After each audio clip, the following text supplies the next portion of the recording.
So we couldn't figure out how to message you from in there, but I don't think you gave us a K value.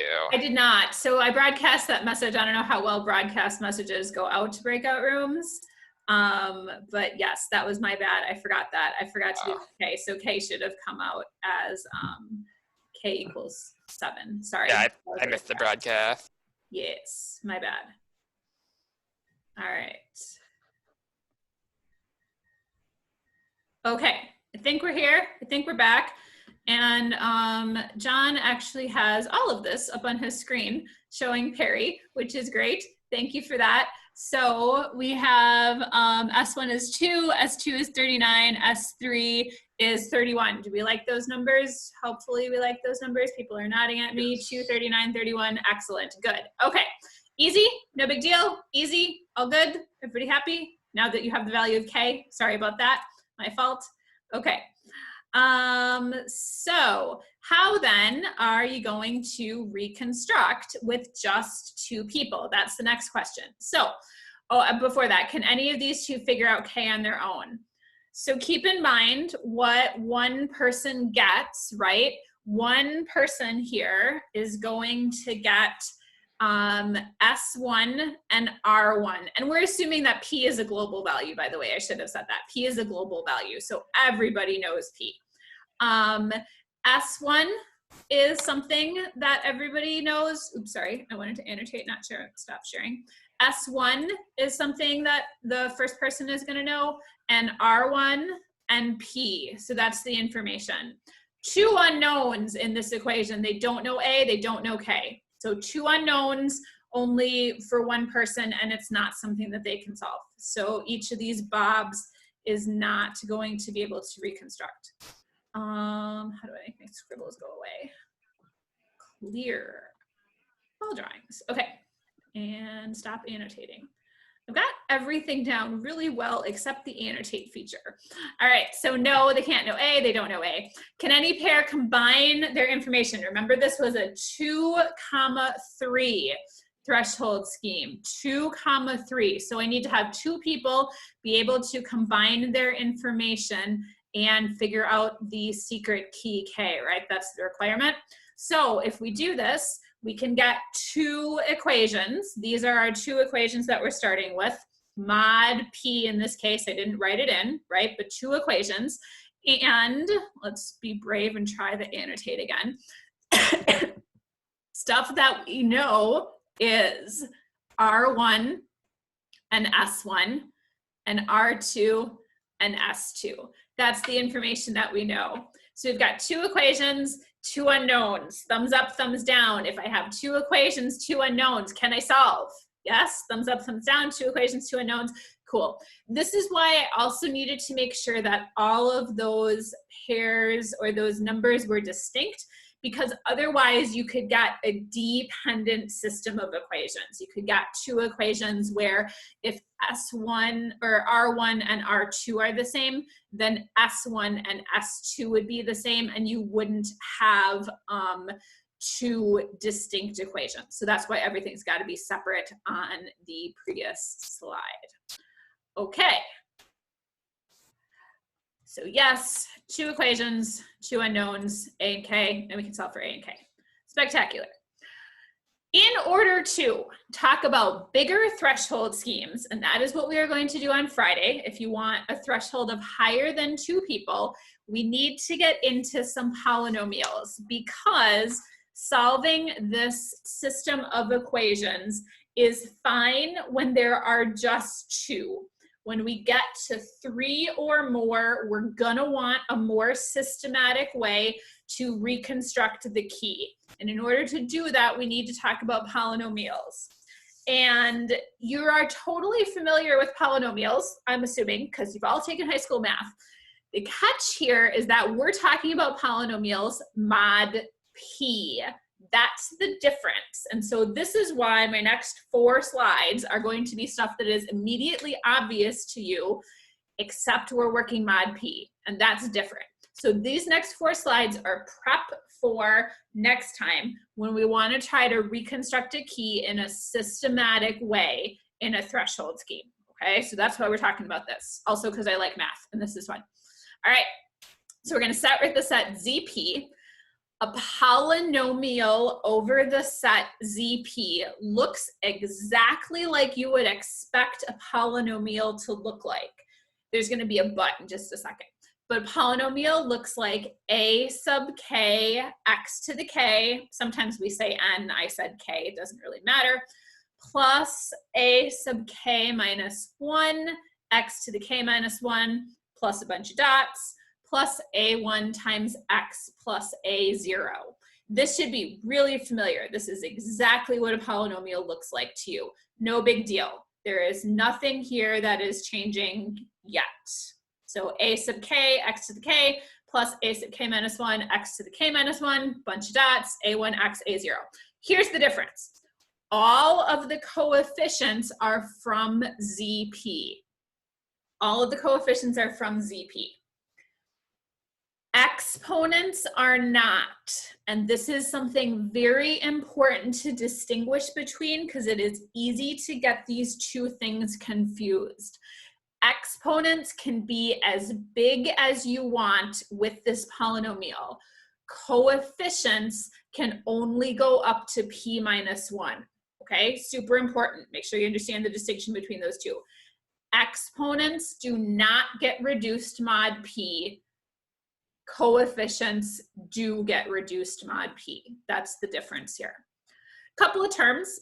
The degree of the polynomial is the highest power that shows up, and I'm just making sure that my first coefficient isn't 0, right? Because otherwise I would lose that power, it would kind of be hiding. So that's the degree.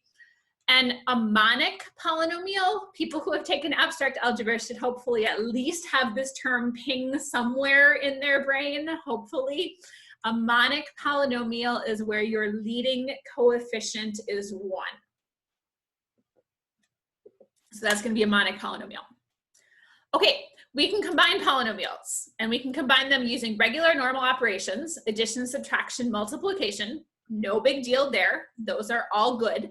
All you have to do is remember to reduce the coefficients mod p, not the exponents, the coefficients. Those got to get reduced mod p. And then we can sort of divide, and this is going to be what we're going to do more of an example with. We can sort of, kind of, divide polynomials, sort of, over ZP. And this is sort of, kind of, like we can divide elements in ZP. We can't really divide, we have to multiply by the inverse mod p. Same thing with the kinda, sorta applies here. Okay, just notation, z sub p of x. So that's the way you read this. We'll be brave and try the annotate again. The way that this gets written is z sub p of x. That's the way this gets read. Z sub p of x. And so this is the set of all polynomials over the set ZP. Quick example, if we're working over Z5, f of x, x to the 4th minus, or plus 3x minus 4, x to the 4th plus 3x minus 4. Technically, this is not acceptable, technically, because I've got a minus 4 at the end here. That's like plus negative 4, and negative 4 is not an element of Z5. So technically, I would have to write this as x to the 4th plus 3x plus 1, because negative 4 and 1 are equal to each other mod 5. So technically, I need to rewrite it that way.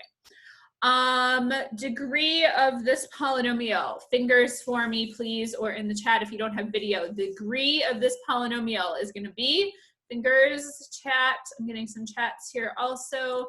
Fingers and chats. We've got 4, 4. Good, thank you. Degree of this polynomial is 4. Thumbs up or thumbs down? Monic, yes or no? Monic polynomial, thumbs up, thumbs down, or in the chat, yes, no, monic. We're getting yeses. I like yeses. Good. Yes. Cool. Okay. So that's your monic. All right. If we were doing this in class, I would run through an example and make you add and subtract and multiply these things Not going to do it here. You can look through it. You can make sure that you get the same answers. No big deal. I trust that you can do this. Again, one thing I want to point out, when I do f of x times h of x, I get an x to the 7th. I don't reduce the exponents mod p. So again, don't forget, we want to keep the exponents as big as they possibly can get. So even though I'm over mod p, I can still have an exponent of 7. Trusting that you guys can do this. We're good. You guys can do this. You can add, subtract, multiply, no big deal. Okay, I do want to divide. So division of polynomials allowed, sort of. So we kind of have to use the Euclidean algorithm, and we kind of have to use long division of polynomials, and we have to remember we can't have fractions as coefficients. You are not allowed to have fractions because we are working mod p. Not allowed to have fractions. Fractions do not work. Can't do fractions. If I say this often enough, hopefully you'll remember. Can't do fractions. So last thing for today, I'm going to do an example, and I'm going to share my whiteboard and write it out here. So last example for today, we're going to divide two polynomials. There's a couple different ways to do this. You can decide which one you like better. Here's my division. For example, we're still working over z5, and I want to do 3x cubed plus 2x plus 1 divided by x squared plus 2x minus 1. Technically, the x squared minus 2x minus 1 isn't legal. Technically, I'm not allowed to do that, right? Because I'm working over z5. That should really technically be plus 4. But we'll leave it this way, and then we'll fix it at the end. Okay, so division of polynomials. I need the bottom out in front, so x squared minus 2x plus 1. And then I need the numerator inside, 3x cubed plus 2x squared plus 1. Okay? Think about how this division works. We need to figure out what do I need to multiply x squared by to get 3x cubed. That's going to be a 3x. So 3x cubed plus 6x squared minus 3x. Real quick, your 2x squared term doesn't match. No, it doesn't. Let's try 2x. Sorry, erase, and we'll have to move things over because I want to make sure to keep spacing. So plus 2x plus 1. Thank you. Okay, subtracting. Here we go. Negative 6x squared plus 5x plus 1. If I subtract, you do some subtracting, we're going to get a negative 6 up on top. And if I multiply, negative 6x squared minus 12x plus 6, I can do some subtracting and get 17x minus 5.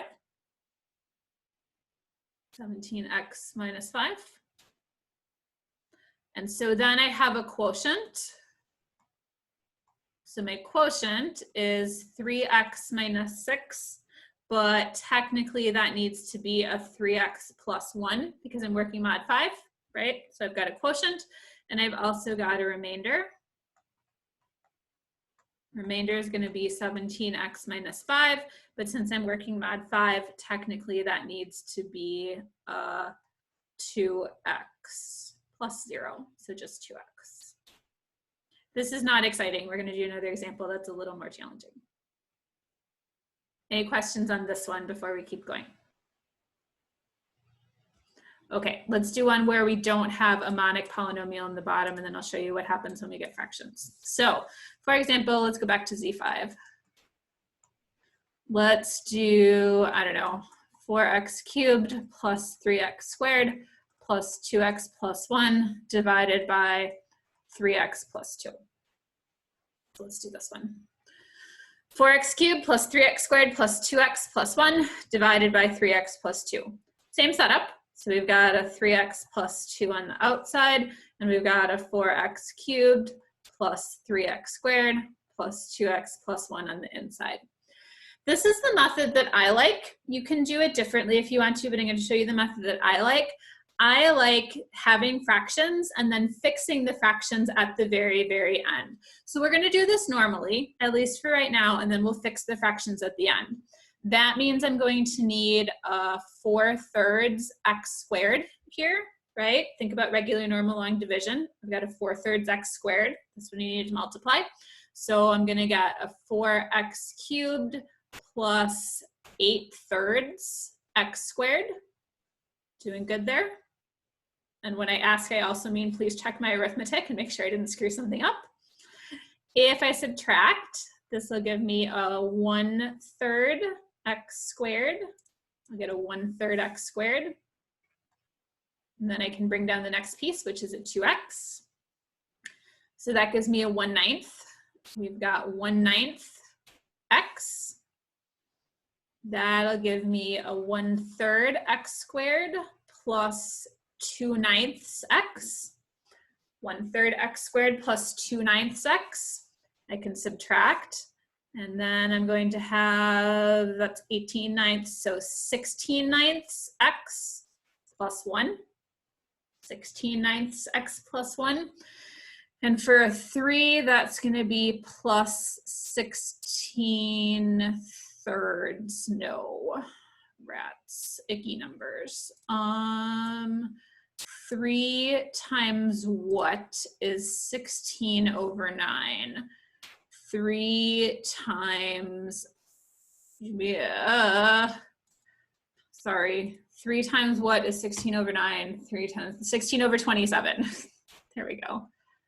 So 16/27, we've got 16/9x plus 32/27. We can subtract, and I will get -5/27. Did I do that right in my head? I think, I hope. Yes, hopefully. I think 3 times 16/27 is, if you cancel, 16/9. That's what I wanted. Yes, good. Okay, all right, so my quotient is something completely and totally unacceptable, as is my remainder. Quotient is 4/3 x squared plus 1/9 x plus 16/27. Absolutely positively not. That is not acceptable because we are working mod 5. So this is going to be 4 times 3 inverse x squared plus 1 times 9 inverse x plus 16 times 27 inverse. If I am dividing, I can do multiplication by the inverse instead. And all inverses are mod 5 because I am working with Z5. Okay? So 4 times 3 inverse x squared, 1 times 4 inverse x, I'm working mod 5, plus 16, actually I don't want the 16 there either. We will do 1 times 2 inverse. And these we can figure out. 3 inverse mod 5 is equal to 2, right? So 4 times 2x squared.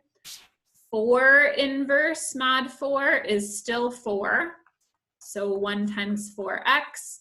2 inverse mod 5 is 3. So we've got a 1 times 3. And that gives me 8x squared, but I want a 3. 3x squared plus 4x plus 3. 3x squared plus 4x plus 3. So you can do this almost normally, and we do the same thing with the remainder. The remainder is actually really easy. For the remainder, this is going to be -5 times 27 inverse, but -5 is just 0. So this is 0 times 2 inverse, or just 0. So a remainder is equal to 0 in this case. That one's easier. Almost normally. You can do this almost normally. You just got to think of division as inverse, multiplication, mod, whatever you're working. Okay, so almost normal, almost normal. Questions on division of polynomials? Anything there? It's what you're familiar with. It's just mods. Daniel. Sorry. So the remainder, how did you get the remainder again? So it's -5/27. Yep. And then We're working what on. was like, right. So So we're it was working on just 5. -5 times 27 inverse. Okay. Yes, -5 times 27 inverse, but -5 is just 0 mod 5. So the remainder, remainder Yeah. totally goes Okay. away. Yes. Thank you. Yep. So I don't even have to worry about the inverse in that case. Okay, give me a thumbs up. We're doing good? Yes? Division of polynomials? Everybody good? Okay. Next time, what we are going to do is use these polynomials to figure out the key in a more systematic way for secret sharing schemes, for threshold schemes. That's Friday. Last minute questions. Anything else before I let you guys go? Awesome. Thank you for signing in. I appreciate it. See you guys all on Friday. Have a good day.